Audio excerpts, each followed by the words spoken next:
able to lay down the foundation of what the qualitative research is. And many other researchers have come along after him, and they always have to base that from how Creswell would try to give us. Because, like, for example, in Pope and Mays in 1995, they also have to look into what qualitative research is designed. Say, it's deeply it's deeply to explore, to understand, no, and to interpret the social phenomenon. Where is this coming from? Of course, from Creswell. If we're going to go back to how these actually being defined. Okay, so there's no way to go out of how Creswell would try to define, to understand and define qualitative research is all about, and that we're carrying that along with us. Even then, the kind of definition of which is actually attributed to each of the different designs that we're actually going to talk about tonight. All right. Even Miriam in 2016, he said it's a qualitative research interested in understanding. So the understanding, the exploration, the analysis of social phenomena are all just common denominator of what qualitative research is. Because if you go move out of that, then that's not what it is when we talk about qualitative research is. Okay. Now, I think I would want to consider here the reasons why the qualitative research design is simply a lot more uninviting to people. Why would I say that? Because they said it's a myth, no? It's a myth that the people would say that if you're a qualitative researcher and writer, you must have a lot of words in mind. Well, technically, yes. But then if you're able to exercise the context of what qualitative research is, then you don't need to have a lot of words in mind. For as long as you follow what is technically asked of you in each of the parts of the qualitative research design, then that's it. You don't need to be very much verbose in this case, because the reason why there is research, qualitative research, and is for you to be able to provide the rich and detailed understanding of the particular topic. That's it. If you're able to have the grasp of the topic or of the issue, that means to say you're able to do a qualitative research. Okay? So of course, achievably, we're always trying to consider that the focus here is on collecting the data. That is first-hand experience. All right, it's a first-hand experience, meaning to say it is not that is just passed from one person to another, but when you just have to go through a breeze over that, then you're talking about the first-hand experience, and it's a great joy to be able to have the first-hand experience, just so because you are in contact with the right person. Okay, now the kind of reason that we have actually pointed out is also similarly aligned to how the data should be able to or the data should be gathered, because the reason why we have to do it is to have the first-hand experience, meaning to say the findings that you'll have to be able to do or to be able to provide here is simply on the depth. All right, on the depth of how qualitative research design is very much concerned in establishing answers on the how of the phenomenon. Correct. Okay, so in this case, we're able to do coding. No? In qualitative research, it's very much important that you have to particularly be more importantly engaged with the coding of the participants, because again, part of our ethical considerations, we don't need to divulge every other participants that we have. The other kind of, or the other way of trying to consider how much of these qualitative research could do a lot more better than that quantity, because we only have to choose few participants that will satisfy the criteria of a certain kind of phenomenon. It also depends on the kind of the phenomenon or the design that we actually have to go through, because each of the design will also require number of students or number of participants that would satisfy the data saturation, of which you have to be very much particular, because in your collection of data, the data should be satisfactorily be able to complete the entire or answer the entire question or research questions you have prepared for each of the design. Again, again, when we talk about the coding, we're talking about how we try to protect the identity of every other participant that we have, which is very, very, very important in qualitative research. Okay? It's a mortal sin when you have not performed any coding for your participants. Okay. Now, the next thing is The observations and the questions we probably have to go through in a qualitative research is for us to be able to find that particular certain occurrence on the phenomenon that is originally living or around us, or existing around us, because the people here is actually trying to consider how much of this would give us or would contribute to our data collection, that gives us more importance of how these would form part in the analysis. Later on, you would realize that what I'm actually talking about, because I'm still just giving you the glimpse of what the qualitative research is. So for each of the design, there's a particular direction as to what to follow through. In order that we have to be very much faithful to the design, we need to actually see the kind of the design that is actually put onto to the kind of topic or whatnot. Okay. Now, sometimes our way of understanding qualitative research, there's a leeway for qualitative researches, because in many books you'd be able to find out that the researcher has the prerogative to be able to choose what is actually just included in the analysis. We call that the winnowing process. The winnowing process is actually entitled, or is given as entitled, or it is entitled among other among the qualitative research, because again, when you do the analysis later, which I will present, you have to have, I mean, you'd be able to consider how much of these are important and how much of that is not important, meaning you are able to choose and to just choose whatever is very much significant in your data. That's the reason why there is qualitative winnowing in this part, or even the epoche, which I will also be talking about later. Okay, so in here we have the first basic design, which is the phenomenology. Very, very famous, bisan og magpiyong pa ka, kabalo na kaon sang phenomenology. But that's not just it, because the phenomenology can actually be understood two different ways. All right, there are school of thoughts that would probably give us more clarity about what phenomenology is, because even at the moment, if I'm going to ask you what qualitative research is, that you say phenomenology, it is not just enough when you just have to say it's phenomenology, because there are two ways to understand phenomenology. That's even like, for example, we just have to say pure phenomenology, or that not so pure phenomenology. So what's the not so pure phenomenology? Exactly that we're talking about, that the phenomenology is not that we understand it the way we are able to we are able to introduce that, or we introduce ourselves to that, because rather we say that the phenomenology is approached in two different ways. There are paradigms and subjectivity statements that would come along with what phenomenology is all about.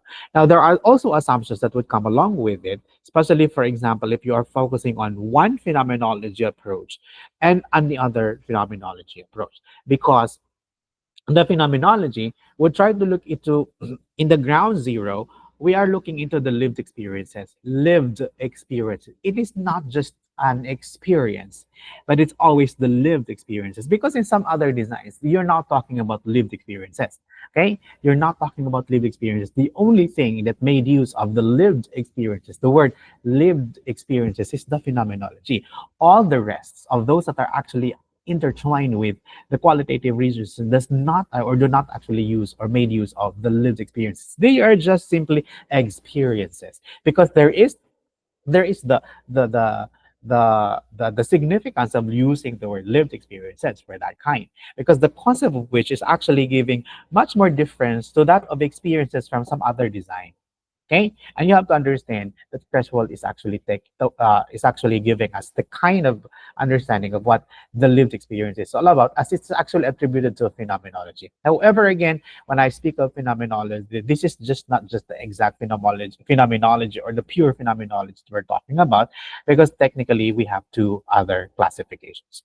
What are these two other classifications? Now, if you're talking about the form of inquiry that seeks for understanding the human experience, the kind of analysis we're actually trying to use is actually Mustakas. It's always Mustakas. Okay. But now the researchers would try to go away with that and do away with and do with Creswell, because Creswell is much more easier than that of Mustakas, because Mustakas is a multi-layered analysis if you have to be very strict about it. No?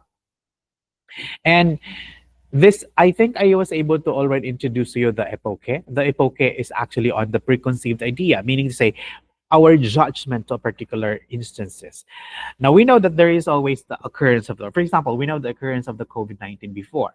Now, what is your preconceived idea about that? You have heard a lot, you have listened a lot, you have watched a lot, but you have already your own bias. So the epoche here is actually talking about the bias. We are not supposed to be able to look into how the bias would play along with our analysis in the phenomenology, because now again, it's not something that is allowed for that of the design, or the design that we're talking about in general, or pure phenomenology. Because again, when we're talking about understanding the human experience, we do have our own experiences because we're human being, but it's actually being clustered, it's actually being secluded from our own understanding about the phenomenon.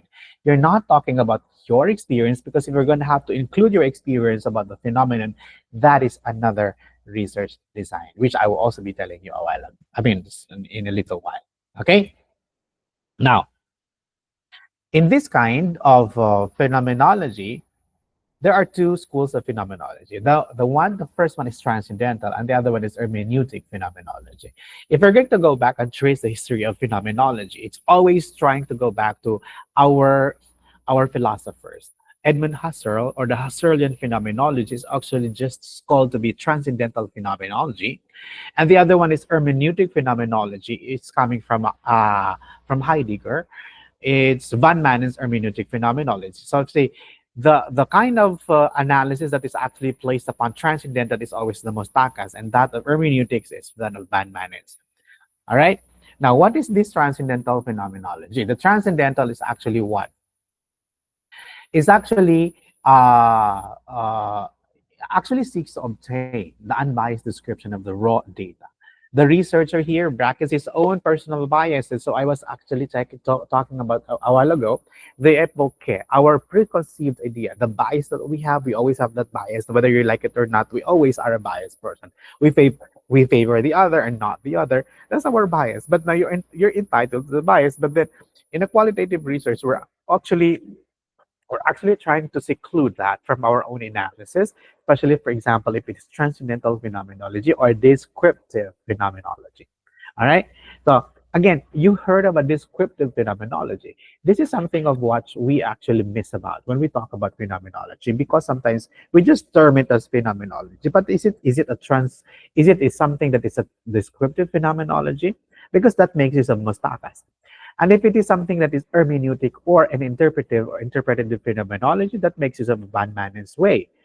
So in this case, we're trying to actually separate now the kind of experience, the kind of concept of what phenomenology is all about. The transcendental and that of an hermeneutic.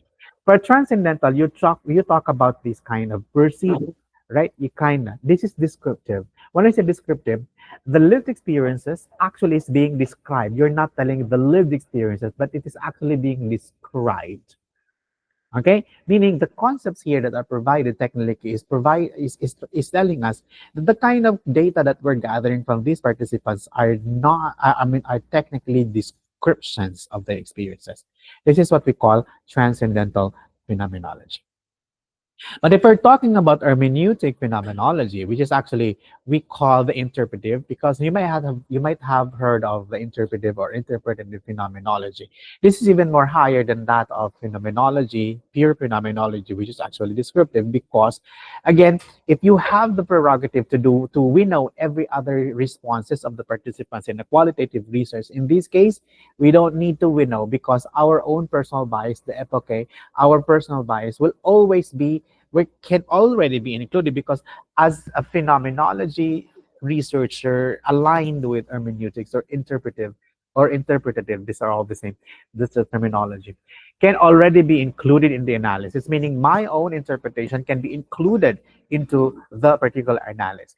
This is the difference between descriptive and that of interpretive. Descriptive, you purely have to talk about the participants, but if you're talking about the interpretive or hermeneutic phenomenology, you're talking about including your own experience as contributory to the analysis of the lived experiences of the people around you're talking about or you're interviewing for the said phenomenon. All right? Sorry, are we clear? So we have descriptive and that of interpretive, or the transcendental or the hermeneutics. Okay, so these are technical terms, but the usual thing that we actually know about phenomenology is that of descriptive and that of interpretive or interpretative. These are all different, although under category of phenomenology, because these are all lived experiences, meaning the experiences that have been living, that they have been living all along from the start of the phenomenon until such time that they have been able to realize something about what's happening. That's the span of time. All right, that's the span of time. Meaning, the person who actually has experienced this may have something to say about the phenomena. That's what we call descriptive phenomenology. But if it's interpretive, that means the researcher himself has the experience, has the same experience as the participants, because later on in the analysis, the participants' lived experiences are added by the experiences also of the participants. We call that interpretive. That's the difference of the two. Okay, that's the difference of the, which is actually very much significant. No, very very significant.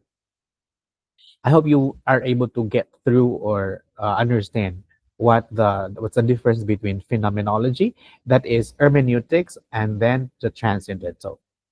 Okay, looking into the words that I emphasized a while ago, or I mean, it's actually on the lived experiences. Phenomenology is actually lived experiences. But then if we're going to talk about the study that is actually a case study or multiple case study, this is different, no? This is different because it's an intensive, holistic description and analysis of the bounded phenomena such as program, such as institution, a person, a process, or social unit. What does it mean? For example, if you wanted to understand, because now qualitative is understanding, correct? That's a basic understanding about what qualitative research is. We need to understand, we need to actually explore and understand. So, in understanding the experiences, it's an intensive, holistic description, all right, of the bounded phenomenon. Meaning to say, you're talking about now the phenomenon, for example, what's the basic phenomenon we're actually happening now, we're actually experiencing, or very very common, very cutting across, is actually, for example, let's go back to COVID-19. Now in this case, you probably have, it's a time bound, or let's remove the COVID-19, for example. I think it's something that is knowledge and knowledge of everyone. For other institution, meron tayong mga institutions na they really are topping the exam, the board examinations, right? Wala gyud say paltos. So if you wanted to understand why, then you do a case study. You do a case study understanding this. Now, understanding how much of this program could actually be surviving or not surviving, these are all things we're talking about. The intensive, holistic description, okay, of the bounded phenomenon. There's a certain way, because before they were not able to be very much performing, but what happens now, they're already performed and cannot be removed from the top. So that means there is a certain thing that you want to follow through. This is some sort of a phenomenon, but that is bounded phenomenon for a certain program, for a certain institution, or a certain person, or a certain process, or even a social unit. Because now, if you remember, if we're talking about the phenomenon, a phenomenon is attached with the lived experiences for phenomenology. But the phenomenon we're talking about here for case study is something also that is bounded, something that has already been able to be exhausted. Okay? For example, atong kanang institution, nasa una, they're not really very much performing, and until such time, they are improving until now, they cannot be removed from the top. That is bounded because what more can be done, or what's more than being top and cannot be removed in the list. There's nothing more. That is bounded. They're bounded there, and so you wanted to understand how much of this institution has gone through so that they're able to be just on top and cannot be removed. We call that a case study. There is a certain kind of a bounded phenomenon. All right, it's a bounded phenomenon. It may not just be only the institution. Maybe a person. Okay, maybe a person. Like for example, The phenomenon is about the Paralympics. So I had an advisee from PhD PE. Her study was that of multiple case study about the Paralympians. Paralympians. It's a multiple case study because there is a certain kind of success story about how they're able to surmount qualities or physical physical prowess even with their own disability. Okay, but there are different disabilities. We call that multiple. But if you're going to translate that into one single case, that can also be correct. But then again, if we're going to do a scholastic requirement for PhD, we could not actually accept the case study, but we're accepting the multiple case because we need to compare and contrast what makes this similar and what makes it different. Okay, because alongside with the case study is a multiple case study, meaning to say from the word multiple case, meaning there are different cases that you are actually trying to compare. We're saying what makes this case unit similar and different from the perspective of the research question. That's what we call a case study.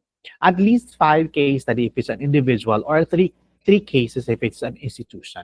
Okay, that means the decision of trying to consider a multiple case study is technically how this kind of purpose we want to achieve. Okay, should you decide to have just multiple or to just have the case or multiple case is something that is very much tricky. What would actually made you decide if it's a multiple case or if it is just a single case? Now, you can decide if it's just a single case, if this is only just attributed to only one phenomenon, and there can never be any similar instances of different persons. Do you get that? When I say, for example, katong top, sila lang yun pinaminti ang top nga dili mawala. Sila multiple, dili siya multiple case. It is a single case study because you're only focusing on to one because there are no others that can be also included as part of. Because if we're talking about multiple case study, they have similar condition, but the variation here is very much extreme, meaning to say there are different variations that would qualify for a multiple case study. But in a single case study, there are never any other things that would actually be comparable to this case. That's why it is a single case study. Okay, meaning you cannot have variations anymore. There you can never find any other things that could actually be equally just the same as the kind of the experiences or the kind of the phenomenon you're trying to consider. Okay, that's the reason why we have case study and the multiple case study. Okay, so okay, case study. Okay, so I think I have those things that are actually said are all things that are also written here. Let's proceed to the narrative inquiry. This is the second, no? This is the second research design that we're actually talking about. This is actually on the experiences. It's not lived experiences. Again, we started experiences only starting from the case study, no? Case study and the narrative inquiry. The lived experiences is used in phenomenology. Okay, this is what I was actually telling you a while. It all depends on the kind of design. If we're talking about phenomenology, if we're talking about narrative inquiry, if we're talking about case study, observable case study, we're actually changing, right? We're actually changing the kind of the focus that we're actually looking into. In this case, for our narrative inquiry, we're actually looking into the records and the experiences of an individual or a small group. That means I could also be looking into an individual, same as that of multiple case study, okay, or a case study, because I may be interested to only one person because there are no other similar persons rather than him, or I may be interested to multiple case study because there are several cases that are similar, but then there are maximum variations that would fill it up when we talk about the multiple case study. But the narratology here or the narrative inquiry also is the same as looking into the individual or small group. Okay, why? The kind of experiences that are lived by these people, it's not the lived experiences that the lived experience we're talking about. These are actually the experiences that are actually lived by these people. It's a different concept, no? It's a different concept because the narratology now is actually on the perspective of the individual, which would actually primarily use the interview, right? The interview that may be, of course, recorded or maybe taken down notes.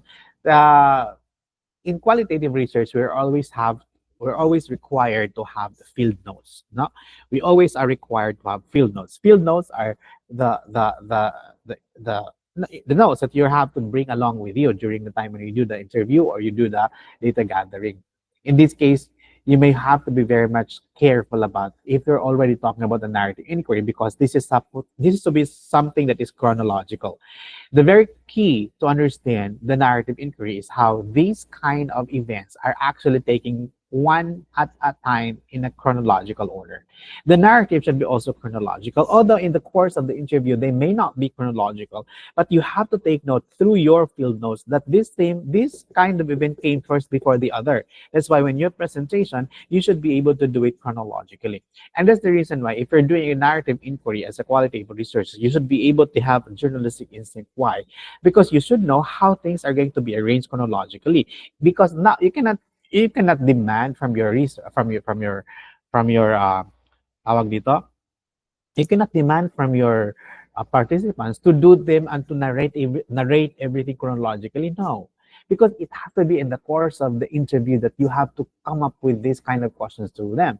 You're not just you're not very much so strict about telling them, can you do that chronologically? No, because the chronological way of narrative is actually resting upon the burden of the research of the researcher for a narrative inquiry. You should be able to have that recorded accordingly and then try to code them as according to how they appear chronologically. That's the most tricky part in narrative inquiry, because it has to be chronologically placed, because this has to reveal, because this kind of status of the person, for example, if it's a narrative inquiry, you have to go back and trace to the roots. If this is now the person has become, then why is this person has become this way? Because of the unfolding of stories back then. So the chronological way of doing it, for example, why are there women trying to undergo or trying to take courses for male courses, for example, mga seaman, yung mga babae siya, ngano naa siya drive to become, because it should be unfolded from the very beginning. So that's tracing chronologically. Okay, without you doing that, then that is not a narrative inquiry. Okay, that's not a narrative inquiry. Helping out on these kind of processes actually on what? It's actually on how this particular recording, example, mga artifacts can also be part of narrative inquiry. The journal can also be part of the narrative inquiry. That is actually secondary data. All right, meaning your secondary data would already prove that this kind of narrative, chronologically placed are in an order in your narrative, are actually happening as evidence in the in the in the journal, in the artifacts, and so on and so forth. Okay, so that's exactly what the narrative inquiry is all about. It's very tricky. Why? Because you have to be mindful that such particular concept is related to the experience. Okay, tricky yan. Why? Because you as a researcher should have wide knowledge of how oral history has to be understood. Kasi it has to be traced back from the very beginning. Why? Remember, our qualitative is always the why or the how in some cases. Okay, so the very purpose then now of the narrative inquiry is actually on how uh, you can probably reveal a unique perspective. No? So you have to be able to look into that, and you have to be able to place that in mind. That the only way and the reason why we have the narrative inquiry is for you to have the unique perspective, to be able to uncover the unique experience or perspective of these people that you were trying to study. All right, they're going to study. So wait.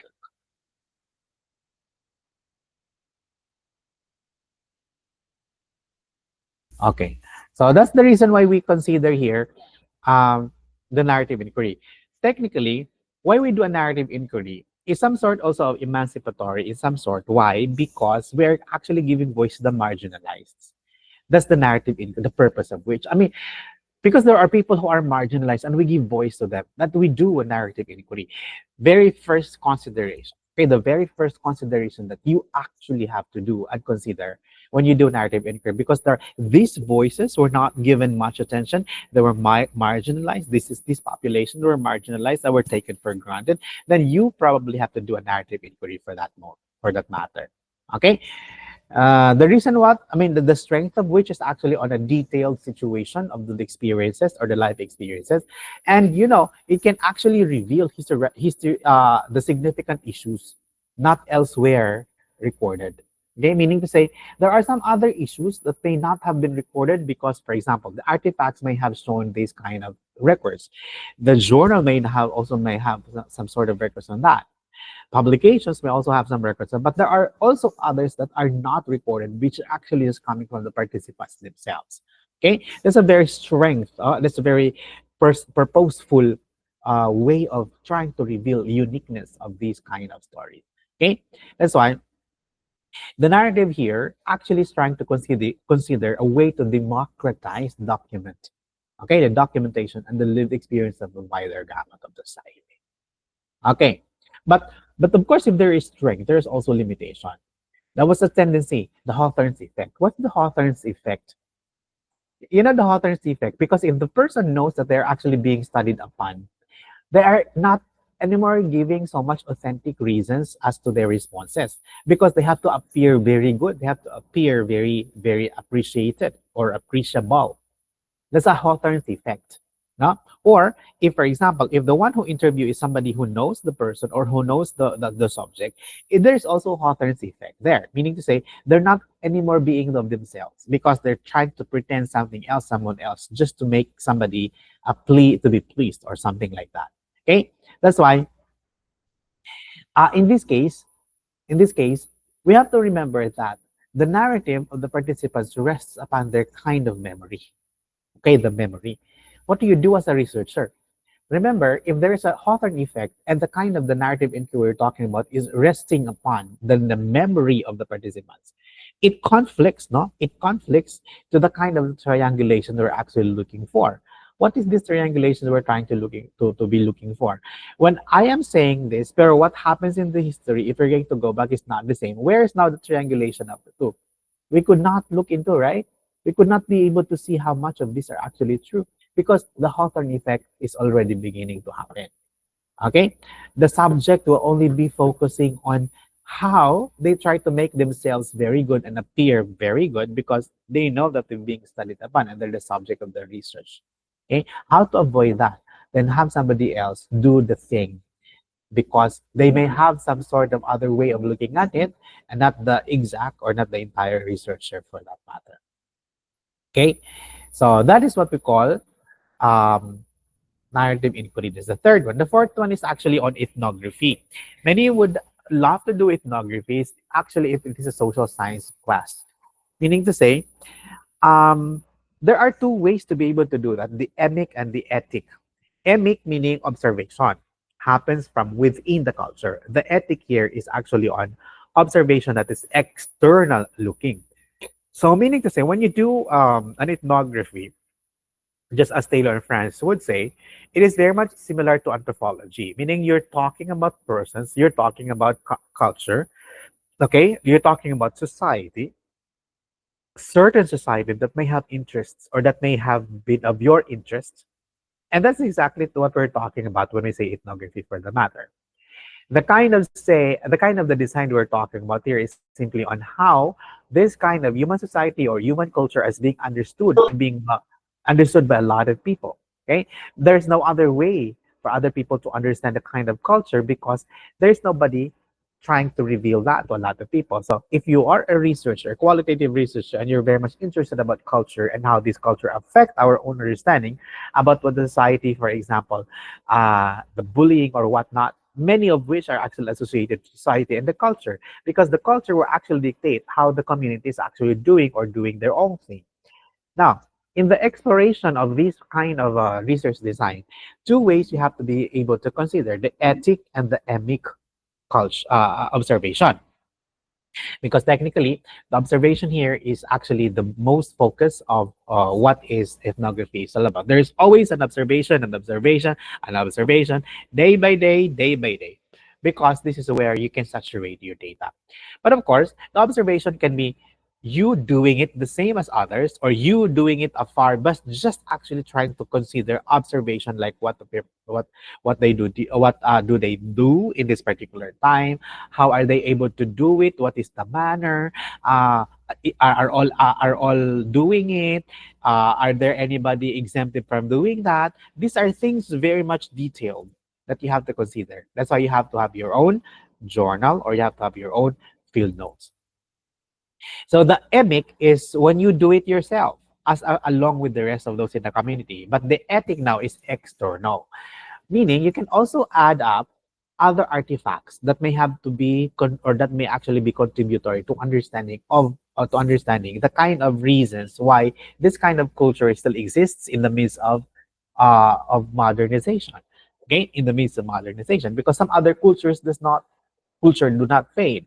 They just actually stay the same, even in the midst of even in the midst of um, decentralization, or that of kind of upgrades. Many are happening today. But why is there such a culture still remain the same? Okay, that's what we call ethnography. Okay. In general, we call this ethnography as a study on beliefs, or a study on practices, and how they actually change or adapt to change. Okay, that's one way of looking at it, adapting to change. But there are also other studies that would actually just bring about what kind of practices that they still do alongside with the modernization, right? Alongside with modernization, like for example, racial and cultural aspect. No, the racial and the cultural aspects here would probably because a lot of focus. For example, racial. What are these? What are these? How do we try to explore racial aspects? Maybe discrimination, maybe acceptance, maybe suppression. There are a lot, no? When we say cultural, maybe adaptation, maybe enculturation, maybe and many more. Okay, so these are all things we're considering here for ethnography. We're trying to explore better. We're able to explore better the kind of culture, or uh, the kind of why these actually are happening in some sort. Okay, the one form of ethnography is an autoethnography also, which involves exploration of the self as the topic being explored. Okay, but the purpose of which actually is just to describe the characteristics of the particular culture or ethnographic group. No, ethnographic group. That's the exact way why we have to conduct the ethnography. So far in UIC, maybe there are some attempts to do ethnography very introductory, no? Uh, because the method would actually try uh, to make the observer or the researcher place themselves as the participant observer, okay, amidst the culture. This is what I was actually telling you, the ethic and the any concerns for the observation. Well, the method, of course, does not rest only upon uh, to observation. It may be interview, it may be focus group, or even documentary evidences. Okay, even documentary evidences. And then you have the steps. We're not supposed to, I mean, yeah, you know what the steps for ethnography is all about. Then it's just for you to familiarize all this from identifying to developing the theories. Okay, there are strengths which are actually very much focused on how the data will be collected, and and the experiences that are actually the people or the group of people are actually trying to portray in some sort of. Okay, because this provides that kind of opportunity for a lot of people or even researchers to uncover new things about the culture. Because again, remember, culture is actually something that cannot be dictated, something that cannot be changed, because this is something that is rooted in their own causes, with because it's the culture is coming with a cause. And for you to be able to uncover something that is actually not known to a lot of people is a good way of being a researcher of an ethnography design. Because if you're just able to provide us just the same thing as others know about it, then there is nothing more new on it, then you have not fulfilled being an ethnographic researcher. Okay, there should be more opportunities more kind of improved ways of viewing and solving issues within other cultures. Because now, in this case, if this actually happens to this culture, may that be happening to other cultures? It's actually not the entire projection that we're actually talking about here. Why? Because we could not presume. Why? Because there's other external factors that may have to contribute on this matter, especially so when this actually culturally based study. Okay. Now, the limitations would actually speak about what? Speak about um, how the perspectives of these kind of cultures are shared upon and being interpreted as they are being observed. Because remember, if I'm the observer and I'm actually trying to already able to portray all these matters as I observe it, it may have been also different way of how people will actually observe.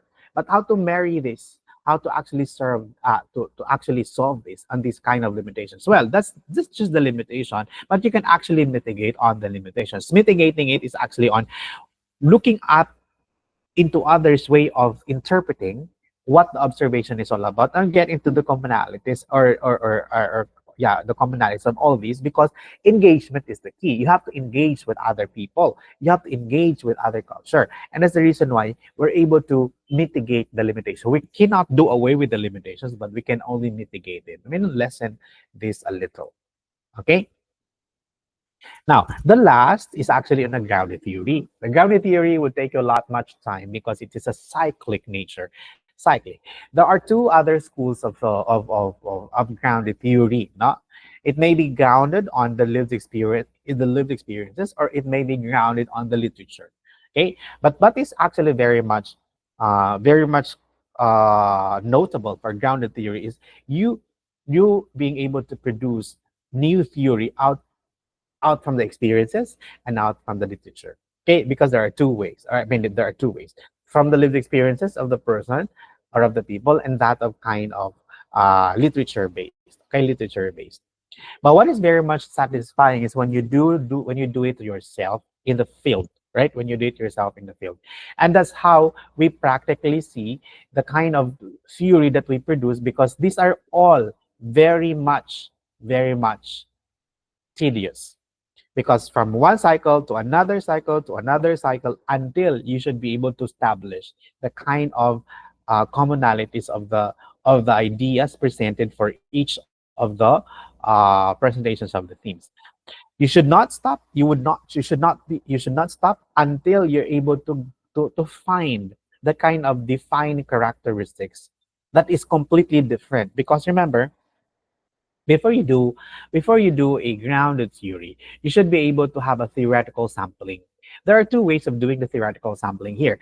Theoretical sampling, for example, if you have had the mind in your mind what to study, because you have not seen anything that is relatively would able to explain the phenomenon, you'd say, there may be no theories about that, and so you have to be able to connect or to provide or to create a theory for that. That's one thing. But now, if that's the thing, you have to already start the theoretical sampling. Meaning to say, you have to be able to gather all related theories about that, because later on you have to go back onto these theories for you to compare to the new theory that you actually have derived from the experiences. Meaning, if there is such a thing that is different from your theory to the ones that are existing, then you are successful. If, okay, if they are just the same, then you have to go back to the field and do it again. That's how tedious the grounded theory is. That's why it has to be secured that when you do the data gathering, you should not stop only to one interview round. There might be 10 interview rounds that you do, because you have to see among all these rounds the kind of similarities and the difference of which, because you have to use that in coming up with your theory, in deriving up your theory. And when you derive the theory, you should also be able to compare that to those that are existing. Now, when you see that your theory that you have produced is just the same as those that are already in the field, then you failed in your grounded theory. How to mitigate that? Of course, the mitigating factor is the way you're able to formulate your research question and your interview guide for these people. Because, of course, they are actually, very much reliant on how you formulate the question, because they only answer you with the kind of question you're giving them. And if you're a researcher already, that is very much, you know, very much adept to already interview these people, you should be able to probe every other questions. This is what I was actually telling you, telling a lot of in my advices for those who are actually doing grounded theory. There is this what we call focused discussion, meaning to say, if I answer you the questions you gave me, as a researcher, as the interviewer, I should be able to follow through and probe differently, more specifically on the answers, not particularly coming from what? Coming from the prepared question I have. Because if I answer you the question, with the question you ask me, my answers to the question should have been probed. That means should have been followed through with another question, not coming from the prepared one. This is what we call focused discussion. It's not focused group discussion, but a focused discussion. There's a difference from the two. Okay. Now, what is noble again? Okay, what is noble again for a grounded theory is for you to be able to produce the theory of your own. You can even call it your theory. You can name it yourself for as long as it represents the entire concept of what you're trying to aim for. Okay, there have been like there was already there was already one successful grounded theory, and there are two other like three are coming in for that kind of purpose, no? Because the aim here is very noble because of all the theories that are around, there are no specific theory that would explain the kind of phenomenon you wanted to understand. Again, we go back to the word understand because it's a qualitative nature. Understanding which is actually how this kind of theory is contributory to our understanding. But there is none. That's why you are so bothered of getting or you're so bothered about formulating one. Okay? But the very tricky part here is when you already compare your own theory to those that are actually existing, because again, you said there has to be theoretical sampling. And with the theoretical sampling that you have, for example, if you only have given there like 5 theories for your sampling, then most probably and most often than not, your theory that you have actually going to be discovered out from the interview of these people may have similarities of those that are already existing now. Because what's the reason? Because you only have few set of theoretical sampling.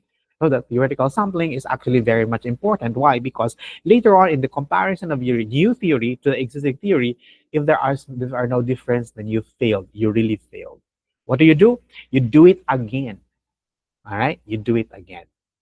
That is what a grounded theory is. But then, with a good guidance from your advisor, maybe later on, you'd be successful in the first try. Uh, I have one successful grounded theory, and there are two more coming. Three more coming in. Okay, but they're working on it already for a grounded theory. Okay, so far they're the brave ones in UIC PhD who took the challenge to do a grounded theory. Okay.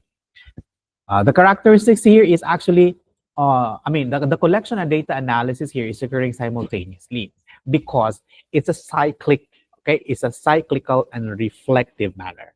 Cyclic because from the first cycle, it needed to be extended to another because there is something that is not very satisfactory. And after the second one, there's another one, and after another one, there's another one, and after that other one, there's another one. It's more or less cycle and reflective, meaning to say, from the first cycle, it must be reflected to the next one, and then you finish the entire cycle. But that's not just it. You still have another set. Okay, there's some another set. So that's the reason why we are actually very, very, very much careful about the process that's actually occurring right here in this case. Okay, the data collection is cyclical and it is very much reflective, different from very linear process because the rest of the others are very much linear. Linear meaning to say I interview now, I interview you now, and it ends. That's a linear. But the cyclic is go back again and then go back again and then you have another set of participants. In the first advice I had was actually on the anxiety. No, there are a lot of anxiety theories, correct, but none of the anxiety theories the explains the uh, anxiety among among student athletes ng mga millennial. Wala.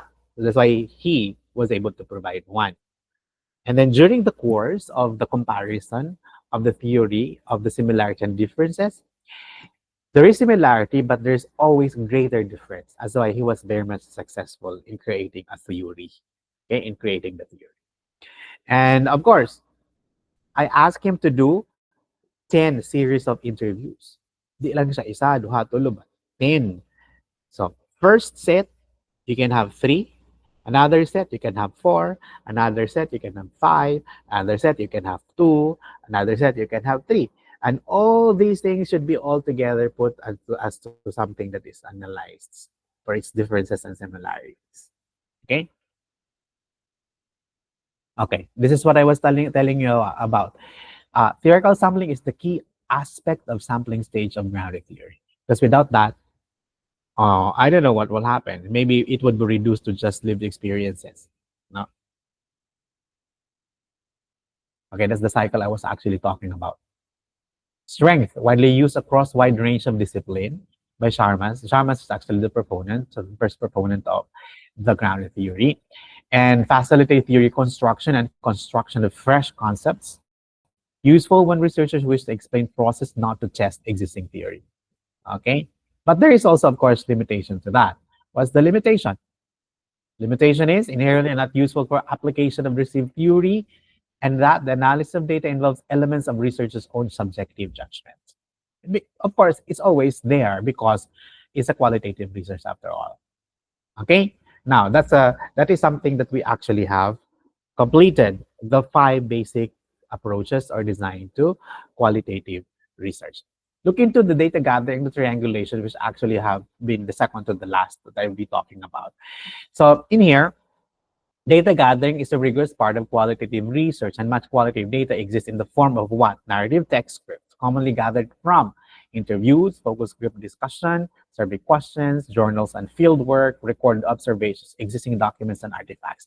So these kind of the blue texts are specifically the source, all right, the source of our data as we gather them. It may be from the interview, it may be, and one of which from here is actually considered to be triangulation. All right. Okay. For example, on the structured interview, there is always a structured interview that you have to prepare, because when you come around and interview other people or your participants, you have to always prepare questions for them. Otherwise, it's an open discussion and you don't know where to go, and you would really waste your time.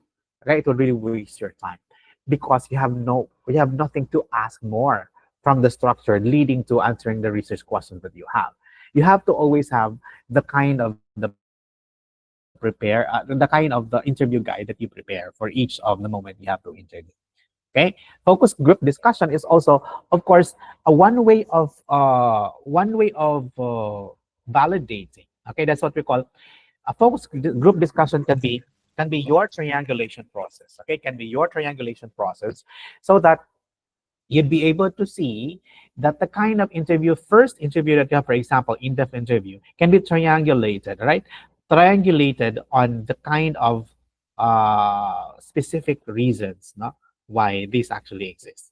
Because the main purpose for the focus group is actually on drawing upon the respondents' attitude, feelings, experiences that would actually be used to triangulate, no, the one-on-one interview that has been done prior. Okay. And we have the survey question, and maybe that we're just really very much after about the open-ended questions that are placed in the survey questionnaire, because survey questions are quantitative, but looking into how of these research survey questions placed some open questions can also be part in the qualitative. Okay, can also be part. Journals and the field notes, I have also considered this a while ago, especially so. The journal and the field notes will also take note on the experiences, the feelings, the reactions of all other participants. Especially, you can make use of this in your grounded theory, because you are the evidence that would probably be considered in the analysis is the field notes and the journals, because it's there that you're going to use to write your own observation about the participants' reactions, emotion, and so on and so forth. Okay. And then we have the recorded observations. We call this, we use this in our what? We use this in our ethnography. Okay, we use this in our ethnography. And then existing documents also can be used in ethnography. Okay, and artifacts also ethnography. These are very essential, okay, in the data gathering and the triangulation. So that means a triangulation in qualitative researcher that involves cross-checking multiple data sources and collection procedures to evaluate extent to which all evidences converges. Okay, so I think that's the most thing that is very much important that you have to remember, that research is seeing what everybody else has seen and thinking what nobody else has thought. Let us not be mere reflectors of others' thoughts, but rather Huh? discover of new knowledge. This Oo. is by Ellen White. Okay, do you have questions now? Ah, nasabtan ko wala. Yes, Doc. Stop presenting. Do you have questions?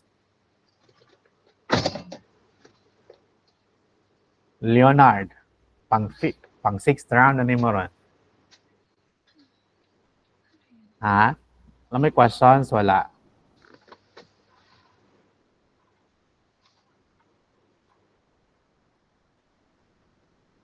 Wala?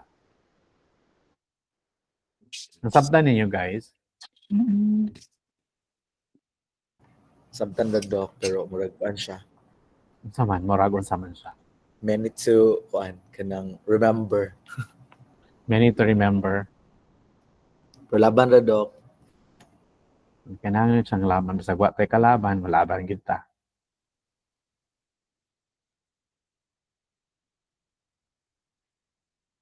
Okay, so yes, Ma'am Ana Patricia G. Ay, hello Obeso. po, Doc Dan. Good evening po. I'm Ma'am Anna from St. Mary's Tagum. Mhm. Doc, yun po ba lahat ng na-review is talagang, sorry Doc to ask, pero magbigay pa po kayo ng like, kanang specific na pointers, Doc, or yun po talaga lahat ang ami expect na talagang nasa exam? Yun talaga lahat, ma'am. Okay, okay po. Thank you po, Doc. And then, just to give you an idea, my exams are situational, meaning I have to give you facts, and then you decide which design are you going to use with the kind of the situation. Normally, mga 20 pages na siya kay magbasa man ka sa mga situation. Tapos mag-decide ka, kung ano ni siya, case study ni siya. Di ba? Anong case study? So, explain mo anong case study. Lover John A. Gaspar. Anong lover may mong pangalan? Good evening. I would just like to ask clarification. Nagbisyo ko nag-struggle of I understand sa transcendental o sa hermeneutic. In line with bracketing and also with pag-theme doc ba? Bisyo siya. Lisod siya subton like. Man dito ang banda ang lisod, Captain. Kanang the difference between the two doc sa transcendental and ang transcendental o hermeneutic different gina siya, because the transcendental is descriptive, meaning to say you are not supposed to include your own experiences because you have to cluster your own thoughts. That's the epoche. Pag hermeneutics ka or that of interpretive, your experiences can also contribute to the analysis of the lived experiences of the participants. Meaning, kasali ka na doon. Ang experiences mo, kasali doon sa nangyayari sa participants mo. Okay? And that's simple. That's how simple it is. Thank you, Doc. Interpretive. For example, magstorya ka o ka ng journalists. Now, I have had several advices for interpretive phenomenology. For example, success stories of transforming non-readers to readers. So, unsa man dito, meaning, siya mismo, by readers, no, kanang tawagan na, kanang teacher's experiences, no, kanang get-transform niya ang non-reader to reader. So, meaning to say, ikaw nga researcher for an interpretive also has been a reading coordinator. Kaya kung dili ka reading coordinator, di ka kasabot sa unsang gipangyayo sa katong imuhang mga participants na teacher who are part of reading program. For example, 5 sila kabuok or 7 sila kabuok. Mga reading coordinators ni sila. So kung mag-study ka og how transforming non-reader to reader by the reading coordinators, dapat ikaw naging reading coordinator ka so noon, so that you would understand and you can contribute. That's why we call it interpretive or interpretative phenomenology. Okay?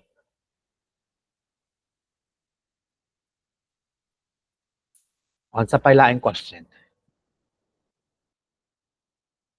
Yes, Rigel L. Maagad. Hello, Doc. Good evening po. I just would like to ask for an advice if it's okay to, I am very fond of dance researches, and then would it be possible to shift instead of going to an ethnographic or ethnography? Would it be possible to use narrative inquiry instead of ethnographic or ethnography approach, Doc? Remember, ang narrative inquiry is giving voices to the marginalized people. So are these people marginalized for dance choreography? I am into mga cultural dances po, Doc. So Pero that means you can have the ethnography. Dili ka mag-narrative inquiry.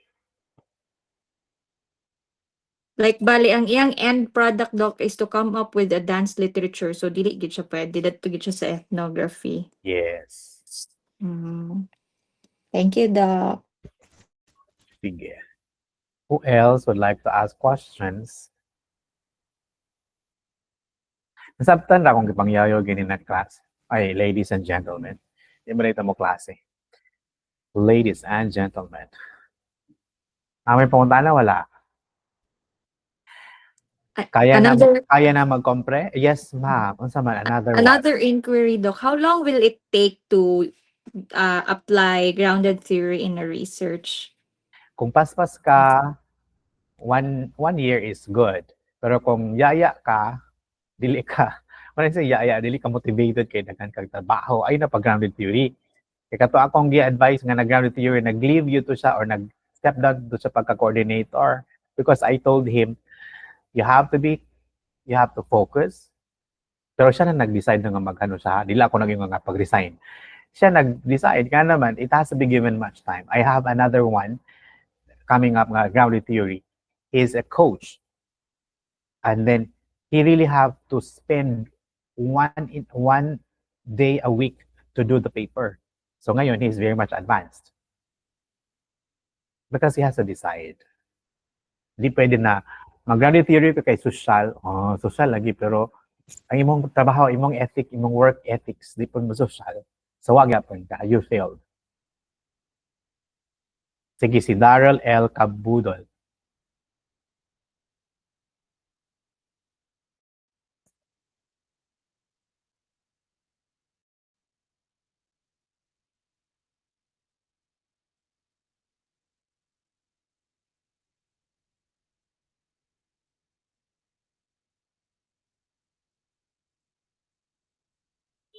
It's Dr. Ferry who will be giving you because it's her account. And so you're gonna ask copy from her. Of course you can get the copy. Kayo lang pang bash sa ako ang discussion. Char lang. Yes. Who else? Ako, Doc, na ako'y kuan lang clarification or unsa ba? So may clarify ni mo, Leonard. Yeah. Ano, Doc, I do understand that when we say narrative, mag-narrate man gid siya, Doc, no? And when we say pheno, kay kato mga lived experiences, but di ba sometimes, Doc, when we ask of the lived experience, like saan man ako siya pagkuan differentiate sometimes if we ask the experiences of someone, syempre iya man po na i-narrate, di ba? How do I know, or how would I know if sakto ba akong question? Or naglibog lang siguro ko sa duha, Doc. Ang narratology is when they're going to narrate chronologically their experiences. Ang descriptive phenomenology is they're going to tell you as they experience it, but not chronologically. It only is giving you the experience only to the research question. Kung unsang research question. Pero ang narratology man, it has to start from the beginning so you would understand the entire story. Kaya kung dili man nimo nabuhat, dili siya narrative inquiry. Sa phenomenology nga descriptive, You don't need to understand the entire phenomenon. You just need to know their experience on that certain phenomenon. Okay. Thank you, Doc, for the Yes. clarification. I'm Or- clarified. So you're clarified. Okay, Rigel Maagad and J. Carlo S. Bagayas. Sino na? Si Rigel. I'm done already, Doc. I forgot to put down my. Okay, sige. J. Carlo S. Yeah. Bagayas. Hi Doc, good eve po. Good evening. I would like to ask sana po, ano siya medyo labas siya sa ano, I think about sa number of respondents with regards to the qualitative research natin. Do we have ano kanang standard or the usual number of each from narrative to case study or do we have mga ganun po ba na mga standards Doc? Yes, we have. Okay. We do have. For qualitative, normally when you go visit literature, it's always within the range of 20 for qualitative. It is divided to IDI and FGD. 10 for IDI, 7 for FGD, that's 17 for UIC. But there are other institutions that would actually employ other tawag dito, other numbers, then that's all right basta within the range of the required number coming from literature. All right, coming from literature. If it's narratology, you can only have one in as much as if you're going to visit Creswell's book, there's one participant per narratory, but it has to be extensive. But in UIC, we actually require for masters, we have 7, and for PhD, we have 10. For interpretive, we always have 7 or 6 in the masters and then 7 in the PhD. For grounded theory, that is 30. But that is actually divided to different sets.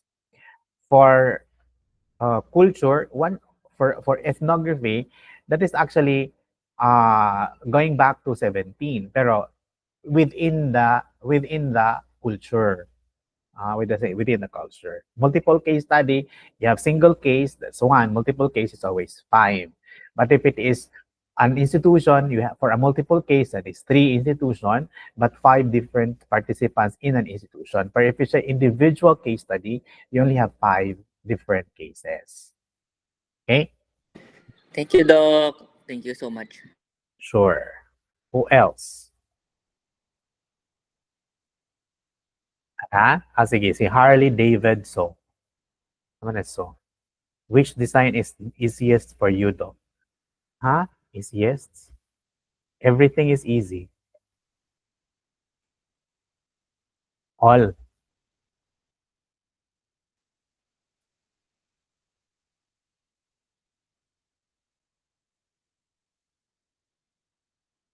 What else? What are other questions?